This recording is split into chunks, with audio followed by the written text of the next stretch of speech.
நல்லாதான் போயிட்டு இருந்துச்சு, எந்த பிரச்சனை இல்ல.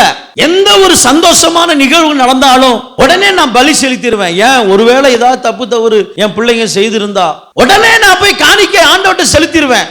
பாருங்க, திடீர்னு எல்லாம் போயிட்டு, எல்லாம் அவன் எடுத்துட்டு போறான். மிஞ்சினது அக்கினி எடுத்துட்டு போகுது, மிஞ்சினத காத்து எடுத்துட்டு போகுது. இப்ப ஒண்ணுமே இல்ல.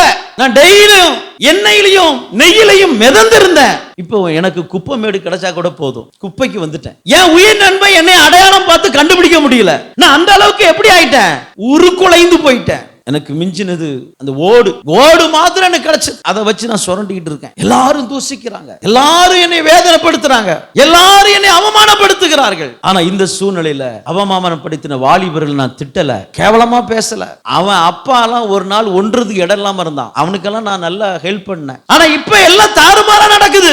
ஐயோ, இதை நினைக்கும் பொழுது ரொம்ப வேதனையா இருக்கு. ஆனா நான் அதனாலதான் நான் இப்ப நினைக்க மாட்டேன். ஏன் தெரியுமா, நான் விசுவாசித்து இருக்கிறவரை நான் நினைக்கிறேன். இந்த கண்ணு போனாலும் பரவாயில்லப்பா, இந்த சரீரம் போனாலும் பரவாயில்ல, ஒரு நாள் என் ரட்சகரை நான் பார்ப்பேன்.